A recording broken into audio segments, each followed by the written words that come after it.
A goal scored with a hand that went unpunished. A captain sent off who refused to leave the pitch. A young genius who dribbled past half the opposing team and made the entire world erupt. And behind it all, thousands of young men who never made it home. This isn't just the story of a football rivalry, it's the story of a wound that football has never truly allowed to heal. July 2026. The FIFA World Cup has reached its most intense stage, and fate has delivered the most emotionally charged matchup imaginable. Argentina and England, face-to-face once again in a World Cup semifinal after more than 2 decades without meeting in the tournament. And for the first time ever, Lionel Messi will play an official match against England. Before we continue, make sure to like this video and subscribe to the channel. It really helps us keep bringing you content like this.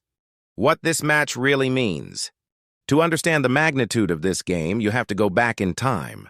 Argentina and England have met only 5 times in FIFA World Cup history, just 5 matches. Yet those 5 encounters contain more tension, drama, and history than many rivalries with hundreds of games. That's because this hatred wasn't born on the football pitch. It was born in war.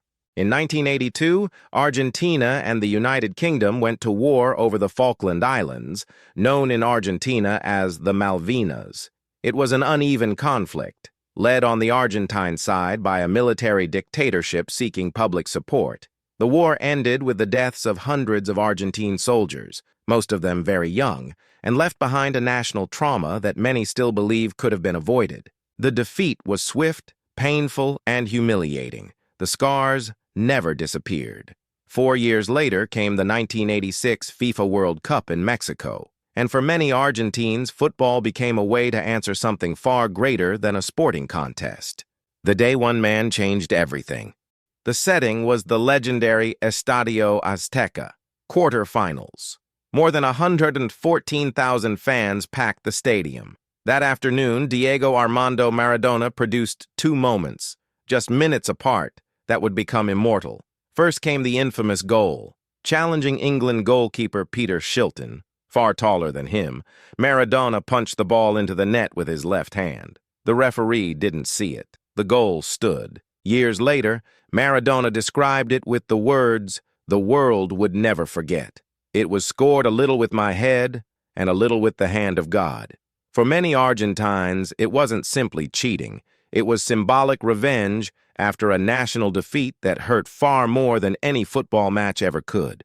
Just 4 minutes later, Maradona silenced every argument. He picked up the ball inside his own half and glided past one English player after another before calmly finishing into an empty net. FIFA later voted it the greatest goal in World Cup history. Perhaps the most remarkable detail came years afterward, when Gary Lineker, the England striker who played in that match, admitted it was the only time in his career he felt like applauding an opponent during a game. Argentina won 2-1, advanced to the next round, and eventually lifted the World Cup.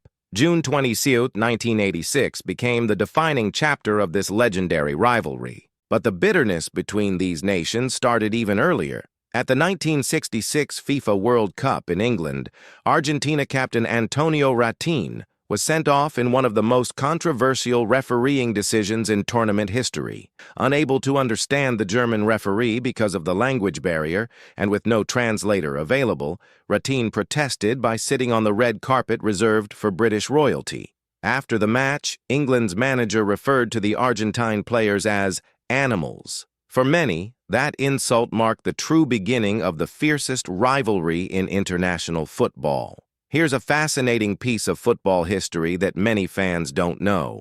The communication problems highlighted during that match directly inspired the creation of the yellow and red card system, officially introduced 4 years later at the 1970 FIFA World Cup.